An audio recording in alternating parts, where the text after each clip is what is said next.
Wesh la famille, j'espère que vous allez bien. On se capte les gars pour une nouvelle vidéo. Aujourd'hui, la fin de l'histoire avec Candace Owen, Brigitte Macron et Emmanuel Macron. J'avais déjà fait 2 épisodes où j'avais analysé l'épisode 1 et l'épisode 2. Et là maintenant, on va faire épisode 3, 4, 5, 6. Donc on va voir ensemble qu'est-ce qui a été dit, qu'est-ce qui est ressorti de tout ça en fait, qui a été vraiment une série médiatique autour du couple présidentiel. Et on va voir vraiment où ça s'arrêtait en fait. Tout simplement parce que là aujourd'hui, c'est normalement fini. Donc bienvenue aujourd'hui dans l'analyse finale de l'enquête de Candace Owen.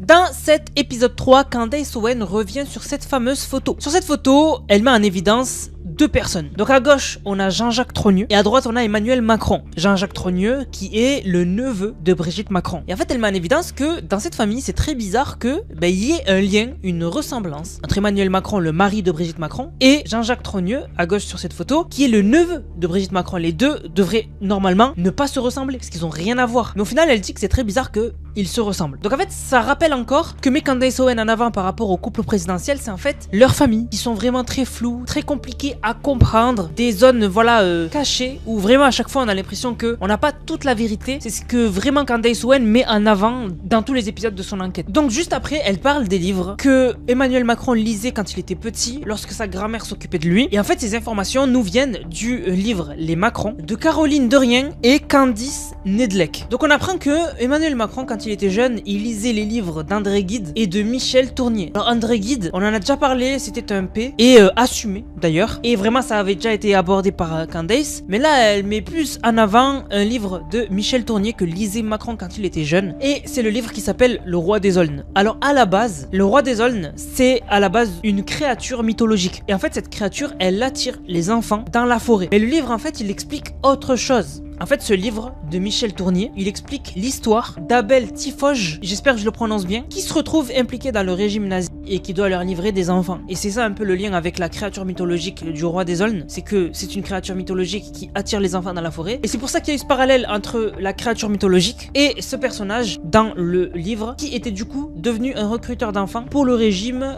de l'homme avec la moustache carrée. Donc ce livre est un livre tout à fait normal et il n'y a rien de bizarre là-dedans. Personnellement, j'ai regardé, c'est un livre normal. Il y a un parallèle avec le roi des Aulnes, mais voilà, sinon après, il n'y a rien de bizarre. Ensuite, Candace parle des parents d'Emmanuel Macron et plus précisément de la mère, puisqu'elle dit que la mère d'Emmanuel Macron était pédiatre et en fait, elle a eu des rôles très haut placés pour aider des gens à faire leur transition, donc de homme à femme ou de femme à homme. En gros, elle évoque ça, donc le fait que la mère d'Emmanuel Macron ait aidé des gens à faire une transition, mais bien sûr pour sous-entendre que peut-être la mère d'Emmanuel Macron serait en lien avec, si c'est vrai, le changement de genre de Brigitte Macron. C'est pour ça qu'elle met ça en avant, parce que c'est vrai que des fois on a l'impression qu'elle s'évade, c'est-à-dire qu'elle va parler d'Emmanuel Macron alors qu'à la base on parle de Brigitte Macron, mais tout ça c'est pour en fait montrer des zones de flou qu'elle pense avoir trouvées et qui du coup rendent le couple présidentiel très difficile à analyser. Dans la suite de l'épisode, elle récite la fameuse phrase qui dit que si tu mens, tu dois avoir une bonne mémoire, parce que c'est compliqué de dire une version d'une histoire si elle est fausse et après de s'en rappeler et de la re-raconter de la même manière. Si c'est un mensonge, tu vas te tromper sur des détails parce que tu les as inventés, alors qu'une vraie histoire,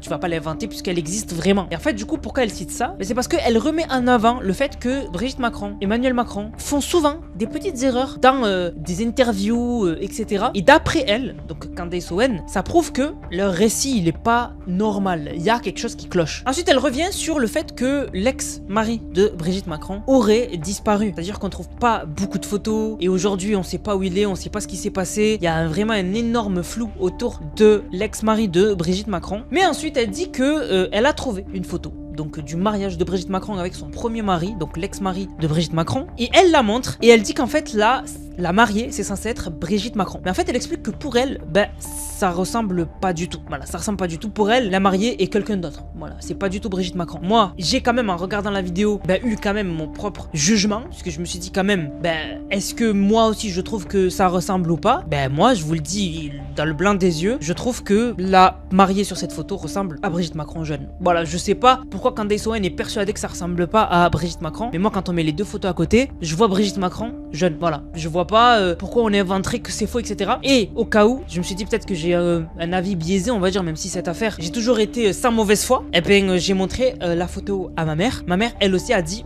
ça ressemble à Brigitte Macron jeune. Et j'ai montré aussi la photo à mon père. Lui aussi m'a dit, ça ressemble à Brigitte Macron jeune. Donc, on est trois, alors que mes parents, vraiment, Brigitte Macron, le couple présidentiel, c'est le dernier de leurs soucis. Je sais que, normalement, on n'est pas censé donner son avis. Mais bon, Candace Owen donne son avis. Je trouve que c'est pertinent d'avoir mon avis et l'avis d'autres personnes. Et bien sûr, vous faites votre propre avis dans les commentaires. Mais vraiment, pour moi, sur cette photo, c'est Brigitte Macron jeune. Bref, voilà, c'est tout pour cet épisode 3. Tout ce que j'ai trouvé intéressant qui a été dit par Candace Owen. Maintenant, on passe à l'épisode 4. Alors, dans cet épisode, elle va commencer par faire un arbre généalogique d'Emmanuel Macron, ses parents, etc., etc. Et elle revient sur le témoignage dans Paris Match de Tiffaine Ozière, donc la fille de Brigitte Macron, qui se serait trompée sur la date de l'enterrement de son père et surtout sur comment ça s'est passé. Parce que, en fait, Candace Owen, elle cherchait en fait où était passé l'ex-mari de Brigitte Macron. Je vous avais montré la photo du mariage où on voit Brigitte Macron jeune à côté et le mari à gauche, mais ce mari-là, il était introuvable. Et en fait, Candace Owen, elle explique que, en fait, dans une interview dans Paris Match, la fille de Brigitte Macron a expliqué que son père, en fait, est décédé en 2019 et que ils l'ont enterré. Sauf que il n'a pas été enterré puisqu'il a été incinéré. Donc, d'après Candace Owen, c'est pas normal que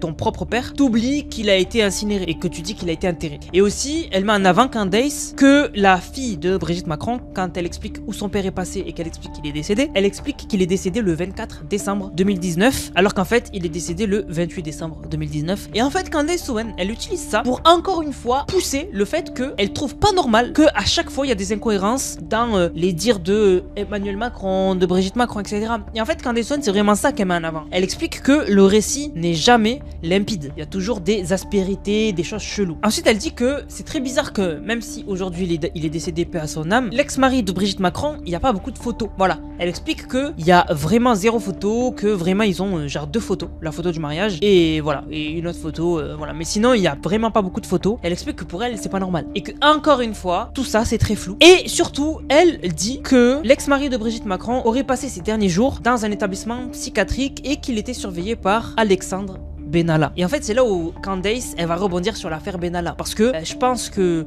y en a beaucoup qui sont au courant en France, parce que ça s'est passé en France. Il y a peut-être pas mal de gens qui sont au courant aux États-Unis, mais pas beaucoup. Hein. Vraiment pas beaucoup de l'affaire Benalla. Alors que nous, en France, on la connaît, l'affaire Benalla. Je vais pas vous la répéter. Vous avez juste à taper affaire Benalla sur YouTube. Vous allez avoir plein de vidéos. C'est une affaire de dingue. Mais voilà. Et du coup, c'est à partir de là que elle va dire c'est bizarre que Alexandre Benalla s'occupait de l'ex-mari de Brigitte Macron dans un établissement psychiatrique. Elle a dit que c'était bizarre et elle a dit surtout je vais vous expliquer qui est Alexandre Benalla. Et en fait, du coup, dans cet épisode, elle va revenir sur l'affaire Benalla, qu'est-ce qui s'était passé, qui est cet homme, qu'est-ce qu'on lui a reproché, etc., etc. Donc en fait, dans toute l'affaire Candace, en fait, elle va pas juste parler de Brigitte Macron et en fait de son genre. Elle va surtout en fait s'attaquer à tout l'entourage de Brigitte Macron, donc son mari, etc. Et en fait, elle va mettre en avant des aspérités dans le récit. Elle va mettre en avant des affaires qui ont entaché la réputation d'Emmanuel Macron. Tout ça en fait. C'est vraiment pas une enquête sur Brigitte Macron. C'est en fait une enquête qui vise tout le couple présidentiel et leur entourage. C'est vraiment ça qu'il faut comprendre. Ensuite, avant de parler du gros morceau de cet épisode, elle fait un portrait en fait du couple présidentiel au milieu et en fait de tous ceux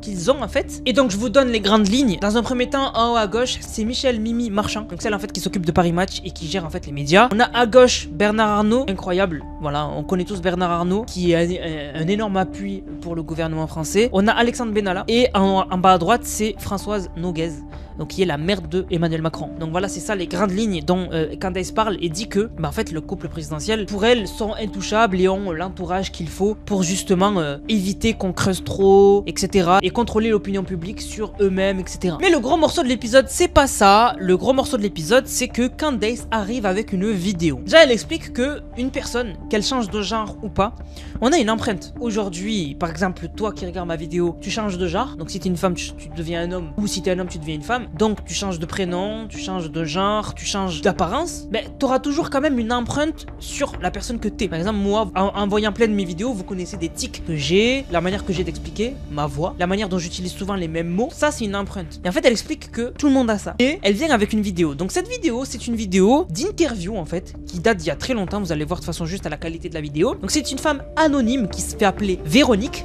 dans cette vidéo, mais qui ne s'appelle pas vraiment Véronique, et qui était un homme et qui a fait une transition vers devenir une femme. Maintenant, je vous mets l'extrait que montre Candace. Je crois qu'en fait, il n'y a pas de transformation parce que le psychisme est déjà féminin et l'individu, en l'occurrence moi, est déjà préparé à ce genre de mutation par nécessité, en ce sens qu'on se sent femme et on régularise une situation sans plus. Il n'y a pas mutation, il y a régularisation. Vous êtes devenue complètement femme, donc vous avez été opérée il y a combien de temps? j'aime pas tellement le mot devenir complètement femme. Oui. C'est-à-dire que nous devenons une sorte de femme pouvant copuler, mais ne pouvant pas procréer. Oui. De là des problèmes juridiques d'ailleurs, dont on parlera après. Oui. C'est-à-dire que l'intégration se fait sans problème sur le plan individuel, il n'existe que sur le plan social. Et alors pourquoi Candace nous montre cette vidéo? Eh bien pour elle, c'est Brigitte Macron. En fait pour elle, c'est Brigitte Macron qui venait de changer de genre et qui expliquait dans une interview ce que ça fait et répondait aux questions des journalistes. Et elle dit qu'en fait, ce qui trahit Brigitte Macron dans cette vidéo, c'est déjà la voix. Elle explique que c'est la même voix qu'aujourd'hui on a de Brigitte Macron. Sauf que elle ne fait pas de comparaison. En fait, elle a mis la vidéo et après derrière, elle a pas mis une interview genre de Brigitte Macron pour comparer en fait. Donc moi j'ai essayé de comparer et en fait, j'ai pas envie de faire la mauvaise langue ou quoi. Mon avis de toute façon, on s'en fiche. Vous faites votre propre avis. Mais je vous donne, moi, quand j'ai fait cette enquête là, quand j'ai analysé l'épisode de Candace, ce que j'ai pensé, moi perso, je sais que les archives de l'INA, donc les anciennes vidéos, à l'époque, les gens parlaient tous de la même manière. Donc un langage soutenu, ils avaient un très beau vocabulaire. Et l'intonation de la voix, quand je l'ai comparée à Brigitte Macron aujourd'hui, j'ai rien vu de similaire qui saute aux yeux. Vraiment, j'ai rien vu qui saute aux yeux. Donc peut-être qu'il faut que je voie plus de vidéos de Brigitte Macron, mais j'ai rien vu qui saute aux yeux personnellement, qui me fait dire ouais là, ça ressemble vraiment à Brigitte Macron. Ça pourrait être pour moi une autre femme. Mais ça s'arrête pas là. Cette vidéo, on n'a pas toute la vidéo. On a une partie de la vidéo, mais la vidéo continue. Et en fait, Candace va nous lire la transcription de cette vidéo, donc en gros tout ce qui est dit dans la vidéo. Et en fait, elle explique que dans la transcription de cette vidéo, donc dans la suite, cette personne, donc Véronique, anonyme dans la vidéo, qui aurait fait une transition d'homme à femme, et qui est soupçonnée par Candace d'être Brigitte Macron, et en fait, elle explique qu'elle aime bien Chopin. Vous connaissez Chopin, le compositeur. Tout le monde connaît Chopin, c'est incroyable. Et en fait, elle dit que du coup, cette personne-là dit qu'elle aime bien Chopin. Elle explique qu'on a des traces que le couple présidentiel, à un moment à l'Élysée, avait fait installer un piano et que Emmanuel Macron, à ses heures perdues, aimait jouer du Chopin à Brigitte Macron. Et pour elle, il y a connexion et elle se dit, ça prouve que, encore une fois de plus, que c'est Brigitte Macron parce que elle aime Chopin et encore aujourd'hui, elle aime Chopin et que le couple présidentiel avait fait installer un piano et Emmanuel Macron jouait du Chopin. J'ai retrouvé un article qui en parle. Donc c'était dans le site Femme Actuelle et je cite, eh bien, grâce à Emmanuel, ou plutôt Brigitte, il y a un piano qui est entré à l'Élysée, a-t-il expliqué. En effet, Brigitte Macron a tenu à faire plaisir à son mari, lui-même pianiste à ses heures perdues, je cite, parce qu'il paraît que Manu, et le jeu du Chopin aussi, a révélé André Manoukian, un talent insoupçonné qui n'a pas manqué de surprendre les membres de l'équipe de C'est à vous et les inviter en plateau. Mais encore une fois, j'ai pas envie de faire la mauvaise langue, mais c'est maigre, c'est pas des preuves de ouf. Quelqu'un qui aime le piano, il va aimer Chopin. Voilà, quelqu'un qui joue un peu du piano, qui s'intéresse au piano, il va aimer Chopin. C'est comme si tu me disais, il y a un mec, il s'intéresse au piano et il aime bien Beethoven. Si deux personnes aiment Beethoven, ça veut pas dire qu'ils ont un lien. C'est ça que je veux dire. C'est que je trouve que Candace, là, dans cet épisode, il y a rien de concret. Il y a pas des choses, on se dit waouh. Et vraiment, moi j'ai trouvé ça très maigre comme preuve. J'ai pas trouvé ça ouf. Et ensuite, pour terminer, dans cet épisode, elle met en avant que dans cette interview, Véronique, donc je vous rappelle, qui est une femme, qui était un homme qui est devenu une femme et qui dans cette interview répond à des questions de journalistes par rapport au changement de genre et qui est soupçonnée par Candace d'être Brigitte Macron, explique qu'elle n'est pas en couple mais qu'elle vit actuellement avec une femme. Et Candace, elle a fait en fait une chronologie de la vie de Jean-Michel Trogneux, qui dans le récit de Candace serait la véritable identité de Brigitte Macron, qui était un homme et qui est devenu une femme d'après Candace. Eh bien, si on en croit cette chronologie qu'elle a fait Candace, au moment de l'interview, Jean-Michel Trogneux n'était pas en couple, il venait de se séparer de Véronique Dreux. Et Candace a dit que non seulement Jean-Michel Trogneux, il était avec une femme à ce moment-là, donc ça appuie l'hypothèse que c'est Jean-Michel Trogneux, donc Brigitte Macron, pour elle, qu'il y a dans cette vidéo, mais surtout elle dit, c'est très bizarre que la femme de Jean-Michel Trogneux était Véronique Dreux, et que dans l'interview, cette femme anonyme se fait appeler Véronique. C'est bizarre. C'est vraiment pour elle trop de coïncidences, donc il y a quelque chose qui cloche, il y a du concret pour elle. Épisode 5, dans cet épisode, Candace, elle commence en disant que Alexandre Benalla la follow. Et elle explique que ce qui est bizarre, c'est que son compte à Candace, il est public. Donc c'est à dire que si tu veux l'espionner, t'as pas besoin de la follow, tu peux juste aller sur son compte avec voilà, et t'as pas besoin de la follow, de like ou quoi, juste tu regardes et elle saura jamais. Mais elle explique que elle a été follow par Alexandre Benalla, donc pour elle, ça veut dire qu'il voulait qu'elle sache que il la regarde. Et du coup, elle lui a envoyé un message et elle lui a dit qu'en gros, elle aimait, enfin, elle était contente que sa série lui plaise et est-ce qu'il voulait participer. Mais alors sur mon screen, on le voit pas parce que j'ai pas pu prendre bien le screen. Mais en fait, il l'a laissé en vue. C'est-à-dire qu'il a vu le message, mais il a pas répondu. Et d'après Candace, c'est bizarre, mais c'était juste l'intro. D'ailleurs, sur Instagram, si vous voulez me suivre, c'est Nanas1, Nanx2S1. Voilà, venez me suivre. Je suis certifié. Voilà, c'est le compte certifié. Voilà, n'hésitez pas à venir me suivre. Comme je vous ai dit, c'était juste l'intro. Dans cet épisode, Candace, elle va s'attaquer à Emmanuel Macron. En fait, elle va parler de son ascension fulgurante fulgurante dans le domaine de la finance. En fait, elle explique que c'est très bizarre la manière dont il a monté les échelons. Elle explique qu'en 2002, Emmanuel Macron rejoint l'ENA, énorme école vraiment prestigieuse. Mais elle explique qu'il a loupé l'examen de l'école 2 fois. C'est-à-dire, elle explique qu'il n'a pas réussi à rentrer 2 fois, mais elle explique que la 3e fois, il est passé comme ça. Il a même pas eu besoin de faire un entretien ou quoi, il serait passé comme ça d'après Candace. Juste quand même, je tiens à préciser que tout ça là, quand elle va parler de tout ce qui s'est passé avec Emmanuel Macron, tout ce que je vais vous dire là, elle a montré aucune image, aucune preuve, hein. C'était juste des dires, ok? Donc c'est pour ça que je vais vous mettre 0 image, que j'en ai pas. Donc au pire, je vous mettrai des images d'Emmanuel Macron. Mais du coup, elle explique que, voilà, il est rentré dans l'école de l'ENA, comme ça, alors qu'il avait loupé l'examen 2 fois. Alors qu'il avait loupé l'examen, donc du coup, qu'il n'était pas incroyablement brillant, elle explique que quand il va rentrer dans l'école, il va être parmi les meilleurs élèves, tout le temps, genre vraiment tout le temps. Et elle explique qu'il y a des élèves qui disaient que c'était pas un mec brillant. Et donc du coup, en fait, il y aurait des élèves mécontents qui diraient, c'est pas normal qu'il est noté comme meilleur élève alors que on est meilleur, genre lui il est nul. Voilà, elle explique que niveau finance il est nul Emmanuel Macron. Donc elle dit que c'est très bizarre qu'il était parmi les meilleurs élèves alors qu'il est nul. Et elle explique que ça a été la seule année de l'ENA où cette année-là ils ont supprimé les résultats des élèves. Elle explique que c'est du jamais vu, l'ENA, cette année-là où il y avait Emmanuel Macron et c'était le meilleur élève, il n'y a pas les résultats. Il n'y a pas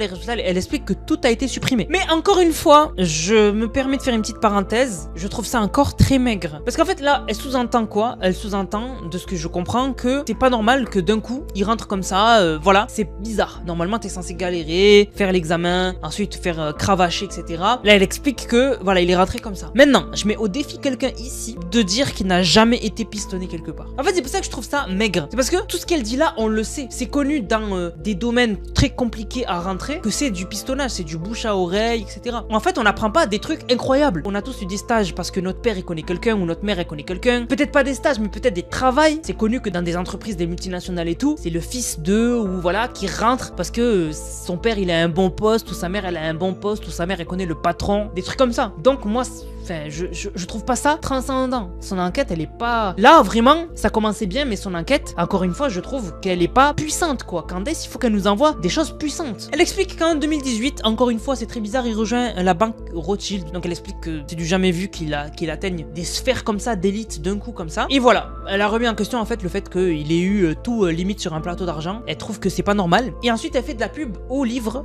Devenir Brigitte de Xavier Poussard, donc qu'elle présente et qui est en vente sur Amazon, donc qui est un livre qu'elle met en avant parce que ça raconte des détails encore sur cette affaire. Ensuite, le gros morceau pour moi de cet épisode, c'est quand elle parle de Face++.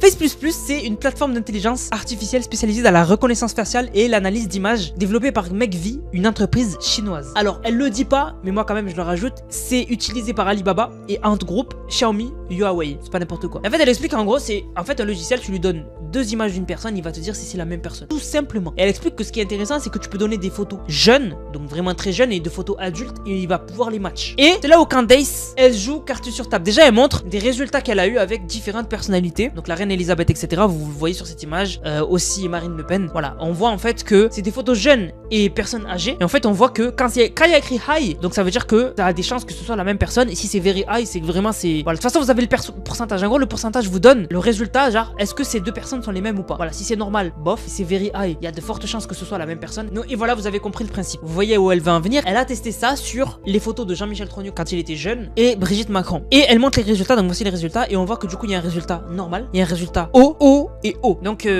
pour elle, c'est vraiment une IA. De toute façon, on l'a vu, c'est une IA quand même qui est utilisée par des gros groupes. Et donc, du coup, pour elle, ça veut dire qu'il y a de grandes chances que Jean-Michel Trogneux soit Brigitte Macron et que sa théorie soit vraie. Et après, elle utilise le même outil avec la photo que je vous montrais tout à l'heure où on voit Brigitte Macron avec son époux, enfin son ex-époux. Et qui du coup, là, cette fois-ci, le logiciel dit que ben, c'est pas la même personne. Donc, en gros, sur cette photo où je vous disais tout à l'heure que pour moi, je vois Brigitte Macron jeune, le logiciel dit que ben non, c'est à 50%. Donc, c'est au-dessus de 50% dans certains cas et autour de 50. Voilà, autour de 50, un peu au-dessus de 50. Donc voilà, donc du coup, il y a plus de matchs avec Jean-Michel Trogneux qu'avec les photos de Brigitte Macron à son mariage. Encore une fois, c'est pas pour faire la mauvaise langue, mais moi je me pose des questions sur la qualité des photos. Est-ce que j'imagine que le logiciel marche mieux si les photos sont de meilleure qualité et les photos de Brigitte Macron avec son ex-époux, vraiment, elle est tellement vieille que je sais pas si le logiciel est moins performant ou pas. Mais bon, on va rien dire parce que voilà, je vais me faire démonter dans les commentaires. Moi de toute façon, je fais juste un résumé et je vous donne mon avis en même temps, mais bien sûr, vous faites faites votre propre avis. L'épisode 6, c'est une interview avec Xavier Poussard, donc la personne qui a fait le livre Devenir Brigitte, et il répète des choses qu'on connaît déjà, et d'ailleurs la plupart de l'interview, elle est sur le site de Candace où il faut payer pour la voir. Et il y a un dernier épisode, c'est l'épilogue, et l'épilogue, c'est un résumé de tout ce qu'on a dit dans l'épisode 1, 2, 3, etc. jusqu'à 5, voilà, jusqu'à 6. Donc, il y a rien de nouveau dans l'épilogue. Donc voilà, et normalement Candace, elle a fini. Normalement. Donc ça aurait été long. Mais si vous voulez mon avis sur toute l'histoire, elle a mis en avant des trous dans le passé d'Emmanuel Macron, dans le passé de Brigitte Macron. Et c'est des choses que ont vu des journalistes qui ont déjà fait des livres sur le couple présidentiel, qui eux-mêmes ont dit que c'était très compliqué de trouver des photos, etc. Donc ça, on le sait. Et il y a eu des choses qu'elle a dites que moi, j'ai pas pu trop répéter, mais des accusations très graves, etc. Elle a dit dans l'épilogue, faire vos propres recherches. Elle a dit c'est très important que vous fassiez votre propre avis en enquêtant de votre côté. Voilà, c'est ce que dit Candace à la fin de l'épilogue, son dernier épisode sur Brigitte Macron. Je vous ai fait un résumé comme j'ai pu. J'espère que la vidéo vous a plu. J'ai vraiment mis en avant les gros trucs que je voyais dans les épisodes. Sinon les détails et tout, je les disais pas parce que pour moi c'était pas les gros trucs. Vraiment, voilà, je voulais parler des gros trucs que j'ai vus. Donc n'hésitez pas à vous faire votre propre avis dans les commentaires. Bien sûr, moi mon avis c'est juste un bonus pour que vous ayez un peu mon son de cloche. Mais bien sûr, vous faites votre propre avis. Bien sûr, dans le respect, s'il vous plaît, dans les commentaires du respect. Je serai obligé de supprimer les commentaires qui sont irrespectueux. On veut du respect. Soyez courtois, soyez normaux et tout se passera bien. Merci à tous d'avoir suivi la vidéo. Si vous avez aimé, n'hésitez pas, likez, commentez, partagez. Abonnez-vous. Abonnez-vous si vous aimez mes vidéos. On va préparer de plus en plus de meilleures vidéos. Mes monteurs, je leur donne un peu plus de temps pour monter les vidéos et pour vraiment vous faire du contenu qualitatif. Donc j'espère que ça vous plaît et que vous allez nous soutenir. On se capte pour une prochaine vidéo. C'était Nanas, prenez soin de vous. Bang, bang, bang.